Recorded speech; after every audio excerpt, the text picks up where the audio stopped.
جو نعمتیں اللہ تعالیٰ نے آپ کو دی ہیں، اگر آپ چاہتے ہیں کہ ان نعمتوں میں اضافہ ہو اور اللہ تعالیٰ آپ کو دنیا میں راضی کر دے، آپ کو عزت دے دے، یعنی تمام تر نعمتوں سے اللہ تعالیٰ آپ کو نواز دے، تو آج ایک ایسی دعا آپ حضرات کو بتانے لگا ہوں کہ اس دعا کو پہلے تو نبی کے علاوہ کوئی مانگ نہیں سکتا، یعنی ایسی دعا ہیں جو صرف نبی کی ہو سکتی ہیں، اور ایسی دعا ہیں کہ آپ صلی اللہ علیہ وسلم نے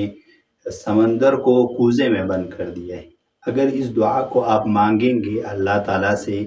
یہ جو دعا ہے اپنی دعا میں شامل کر کے اللہ سے مانگیں گے، تو اللہ تعالیٰ آپ کو دنیا کی نعمتوں اور عزتوں سے نواز دے گا۔ تو یہ ترمذی شریف کی روایت ہیں، اور حضرت عمر رضی اللہ عنہ اس روایت کو نقل کرنے والے ہیں، ایک تفصیلی روایت ہے۔ اس روایت میں ہے کہ ایک دفعہ آپ صلی اللہ علیہ وسلم پر وحی نازل ہوئی، اور وحی نازل ہونے کے بعد جب وحی کی تکلیف ختم ہوئی تو آپ صلی اللہ علیہ وسلم نے قبلے کی طرف رخ کر کے دونوں ہاتھوں کو اٹھا کر یہ دعا مانگی۔ تو یہ دعا مانگنے کا طریقہ ہے، یعنی یہ دعا آپ مانگے، قبلے کی طرف منہ کرے، دونوں ہاتھوں کو اٹھائے، اور ایک دفعہ، دو دفعہ، تین دفعہ، جتنی دفعہ بھی آپ یہ دعا مانگ سکتے ہیں تو یہ دعا مانگ لے، اور دعا کے کلمات سن لے۔ پھر اس دعا کا ترجمہ بھی میں آپ کو بتا دیتا ہوں، کوشش کروں گا کہ یہ دعا آپ کے لیے لکھ بھی دوں تاکہ آپ کو یاد کرنے میں آسانی ہو۔ تو دعا کے کلمات یہ ہیں: اللہم زدنا ولا تنقصنا، وَأَكْرِمْنَا وَلَا تُهِنَّا، وَأَعْطِنَا وَلَا تَحْرِمْنَا، وَآثِرْنَا وَلَا تُؤْثِرْ عَلَيْنَا، وَارْضِنَا وَارْضَ عَنَّا۔ جس کا ترجمہ یہ ہے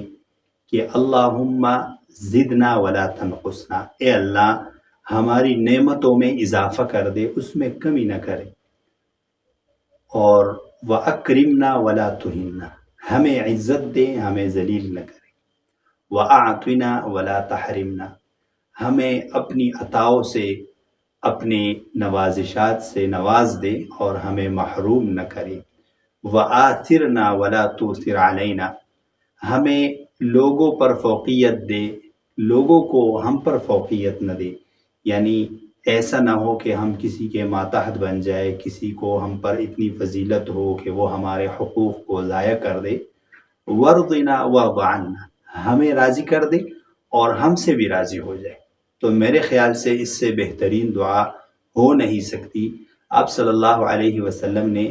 دنیا اور آخرت کی تمام نعمتوں کو اس دعا میں بند کر دیا ہے۔ تو آپ اس دعا کو یاد کریں اور اپنی دعاؤں میں ضرور اس کو شامل کریں، انشاءاللہ اس کی وجہ سے آپ کو بہت بڑا فائدہ ہوگا۔